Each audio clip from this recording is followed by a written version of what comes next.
this time.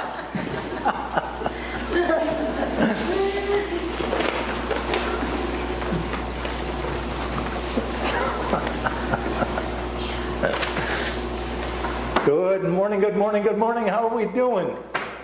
Decisions, decisions, decisions. That's what we're dealing with. School's coming up, right? School's coming up next week. So are you going to go back to school? No? Decision, yeah. Not going back, not going back. But what if your mom and dad say, hey, you need to go back to school. Summertime's over. Got to go back to school. Decisions. We make decisions. Like Rumi and Sophia made a decision before this morning, maybe a long time ago, that they were going to use their gifts in the service of Christ in His kingdom. And sing in church and share music in worship. And then the opportunity came, hey, you can do it in worship on this Sunday. And then they had to make another decision. Okay, I'll do that. And then Sunday morning came and they got here and they said, are we really doing this? And they had to make another decision. And they decided, yeah, we're doing it. We're committed. We're doing beautiful, beautiful decisions. So you made a decision. And here you are. You got up, you got dressed, or your parents forced you against your will to get up and get dressed. And you're in church and you're in worship, and that's a beautiful thing. Decisions. And we always make the right decision, don't we? Always. Not so much. Not so much. Sometimes we don't get it right. And we are with the disciples and Jesus in our Bible story this morning. And Jesus has just fed 5,000 people on a grassy hillside in Galilee by the Sea of Galilee. And then He tells His disciples to get into the boat and go over to the other side. And they have a decision to make. Should we get into the boat and go over to the other side? Or should we take the long way around and walk? And so what do they decide to do? They get in the boat. Jesus said, get in the boat. They said, okay, we're Jesus' disciples. We will do what He asks us to do. And they get in the boat and they go over to the other side. And they're in the boat and they're going over to the other side. It's late at night, at midnight, 2 o'clock in the morning. The storm kicks up. Wind and waves and darkness. And they've been through winds and waves and darkness before. And do they get scared? No, they decide, we've been through this before, and Jesus brought us through wind and waves and darkness, and we're just going to do our best to keep going. And they're doing their best to keep going. And then they see something out in the distance. They think it's the Kraken. They think it's a spirit of calamity, the spirit of calamity that stirred up the sea and brought the wind and the waves. And they think this spirit of destruction is coming for them. And they're afraid and they cry out in fear. And is it a spirit of destruction? No, it's Jesus walking on the water. And as He gets closer to the boat, in the wind and the waves and the storm, He says, it is I. It is I. In the Greek, ego eimi. I am. I am. And who says I am in the Bible? Jesus does, and God does. When Moses at the burning bush asked God, who are you? Who should I tell the people you are? God says, you tell them my name is I am. I am who I am. The living God, I am. So when Jesus says I am, He is saying, I am the living God in your midst. So Jesus, walking on the water, says to the disciples, I am, take courage, don't be afraid. They're still kind of afraid, except Peter. Peter stands up in the boat, still the wind and the waves. So let's see the wind. The wind, let's see the wind. Wind, be the wind, be the wind. Okay, be the wind. You got the wind, and you've got the waves. You've got the waves, and the water is spilling over the boat, and you've got the wind, and you've got the waves, and you've got the water. Who brought the water? Did I? I don't know. You're right, I did. The wind and the waves and the water spilling over the boat. That's right. And the wind and the waves and the water, and the water doesn't stop. It just keeps coming, wind and waves and water spilling over the boat. And Peter stands up and says, "If it is you, call me to come to you on the water." And Jesus says, "Come." Peter gets out of the boat, steps out on the water. He makes a decision, right? Peter makes a decision. He gets out of the boat, steps out on the water, starts walking toward Jesus. Good decision or bad decision? Good decision. Good decision. He is stepping out on faith, stepping out of the boat, onto the water, walking to Jesus, the wind and the waves and the water, it's all there. And he sees the wind and the waves and the water. He's afraid. And he starts to sink. And he goes down into the water. And now was his decision to get out of the boat a good decision or a bad decision? Because now he's sinking in the water. Maybe bad. Maybe fear has gotten the best of him. And as he's sinking, he's thinking, maybe this wasn't the best idea I've ever had. Maybe this isn't the best decision I've ever made. And Peter is in trouble. He is sinking in the water with the wind and the waves. It's all there. And Mike, I don't think you're getting enough of this. There you go, wind and waves. There we go. So the wind and the waves and the water, it's all there. Peter's sinking and he makes a decision. Maybe getting out of the boat wasn't the best decision he ever made. He's sinking in the water. And what does he do as he's sinking? He cries out, "Lord, save me." Good decision or bad decision? Good decision. Because as he cries out, Jesus reaches down his hand, takes hold of Peter, lifts him up out of the water, and they go back into the boat. And the storm stops. And there in the boat, in the dark, with Jesus, and Peter still soaking wet from going under, the disciples worship Jesus in the boat, saying, "Truly you are the Son of God." So Peter made a decision. I'm going to get out of the boat and I'm going to walk toward Jesus, because if it's really him, I can do this.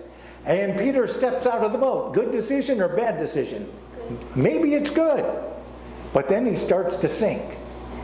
Maybe not so good.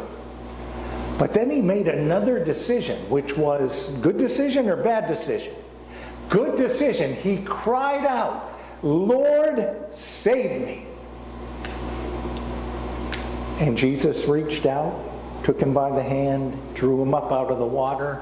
Back into the boat they went. Good decision to go back into the boat with Jesus? Good decision, absolutely good decision to go back into the boat with Jesus. And there in the boat, the storm stops. And the disciples worship him. They worship Jesus, saying, "Truly you are the Son of God." Good decision or bad decision to worship Jesus? Good decision. Good decision, because Jesus is the Son of God in our midst. And we go through life and we make decisions, and sometimes we think they're good, but they don't turn out the way we wish they did. And we're in trouble. And when you're in trouble, what do? You ask for help. Ask for help. One of the things about making decisions is you learn along the way. You learn, you make choices, you make decisions, and you learn along the way. And one of the things you learn is when you're in trouble, ask for help. Very important. It takes some of us a while to learn that. When you're in trouble, ask for help. Is it always a good decision to call upon Jesus for help? It is, to call upon Jesus for help. The other disciples are there to help too. They're in the boat, and they probably help Peter come to his senses when he gets back in the boat. When you're in trouble, ask for help. And maybe you learn that in the midst of the storm, it's good to stay in the boat instead of step out in the midst of the wind and the waves and the water. And then you learn that in the midst of the storm, when Jesus is with us, the storm ceases. And we have an opportunity to worship the Son of the living God, who has saved us from the trouble we can so often get ourselves into. We learn along the way as we go. Is there anything you can think of that you learned that is helpful for you today? Like maybe riding a bike, or don't eat hot peppers, or learning to read? That's a good thing to learn. Learning to listen. You guys are very good at that. Learning to listen, very important life lesson. I was thinking about something that I learned when I was 7 years old, and I started thinking about it when I was at the store yesterday. The thing that I learned was that, you know, we've got these lovely dogs on the shopping bag, and when I was 7, we had a dog, and they made dog treats that looked like Hershey's Kisses. They looked like little pieces of chocolate. And I asked my parents if I could have some chocolate before bed, and they said, no, if you eat chocolate before bed, you've already brushed your teeth, no chocolate. So they were out of the room, and I went under the cabinet in the kitchen where the dog treats that looked like Hershey's Kisses were. And I thought, well, I'm going to get a piece of chocolate, whether you say yes or not. And I took one of those little Hershey Kiss dog treats, and I popped it in my mouth. Did it taste like chocolate? Yes. No, it didn't taste like chocolate. It tasted kind of like halfway between what you sweep up off the barn floor and corn husks. That's kind of what it tasted like. And I spit it out, and then they knew, you know. I mean, you can't have one of those before bed and not confess, because you have to go brush your teeth all over again and get ready for bed all over again. Do not eat dog treats that look like Hershey's Kisses. And in the store yesterday, I saw dog treats that looked like bacon. Bacon. Have you seen these? They looked like bacon. I almost wanted to buy them and try them. But I learned my lesson years ago. Don't fall for it.